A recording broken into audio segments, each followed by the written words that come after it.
You know, I love that we're doing this kind of as a public service, because the 4,000 a year, those are avoidable. Way too many. And so your weather word today off of that story is survival. It can be a matter of survival, learning to swim or not knowing how. Yeah, that's absolutely right. This will be interesting. That was one of the most important things for our kids, to get them in the pool early. I mean, they all know how to swim at their age, and it's such an easy thing to do, but it's a life-saving thing you carry with your whole life. So and to get the fear out of it for them too, because once they're not afraid of it and they understand what they have to do, they'll be good. Right, water's not scary. Get it in your face. All right, weather-wise, here's what we're dealing with right now. Lots of traffic. Boy, there was a wreck on 71 coming into town here over the last hour or so. Traffic's all backed up on I-90.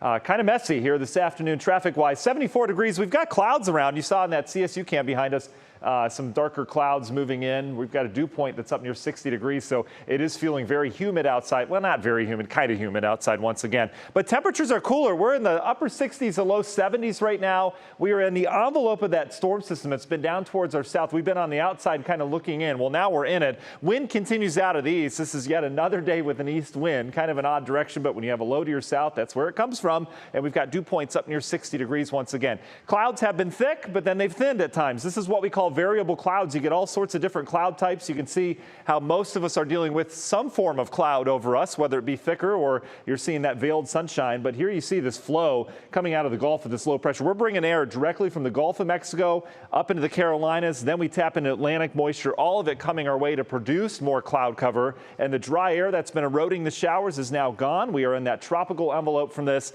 And you notice we've also had cooler readings as well. All the heat is off towards the north. In fact, they're warmer in southern Ontario than we are right here right now because of the clouds and the showers. So let's talk rain chances. This is our late evening rain chance coming in. This will hold because we've got the tropical air all the way up towards Lake Erie now. So we are expecting showers late this evening. Tonight we'll have some showers around as well. Not expecting anything particularly heavy out of this system. There's not a lot of instability, so we don't really crank out the moisture. But you see here in your National Zymark hour-by-hour forecast how the rain does move in overnight tonight. Moderate at times. It looks fairly steady overnight, and that will last through tomorrow morning. The low will eventually head over us tomorrow during the day, so we'll have some breaks in the rain as we go throughout the morning and midday hours. Temperatures will stay cool. It'll be a pretty humid day as well tomorrow, and watch how this kind of circulates in. Our model picking up right where that low is, some developing showers, maybe a rumble of thunder. That would put down some localized heavy rain, but again, this is a model. It doesn't mean it's going to rain heavy in Akron or Portage County tomorrow at 6.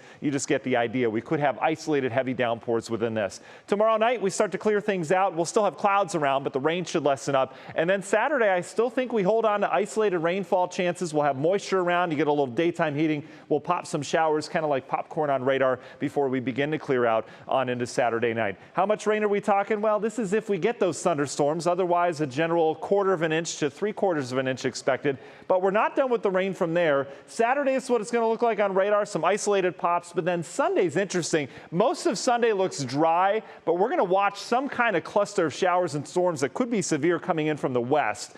And then it all sticks around on Monday. These are the days we can crank out some heavier rain, late Sunday into Monday. This is how it looks like as we put it into motion. System 1 pulls away. Here comes System 2, late Sunday. Look at the rain coverage on Monday as that low centers right over the Great Lakes, showers and thunderstorms. And then it's just showery on Tuesday as we lose to instability. But we've got a real good shot at several days of rain getting through. If you could remind me what the weather word is again.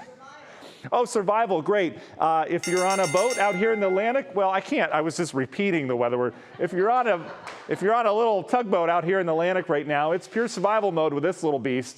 Tropical Storm Brett sitting at 65-mile-per-hour winds. Not a big storm, and it is expected to weaken. We could have Cindy right behind Brett as well. Notice the trend on that becoming a tropical storm and then extra tropical as it heads into the Gulf. Not a big deal. Again, active hurricane season here to start. We'll see how it goes the rest of the season. Union Home Mortgage 7-day forecast. We're going to get hot on Sunday as well, out ahead of that front.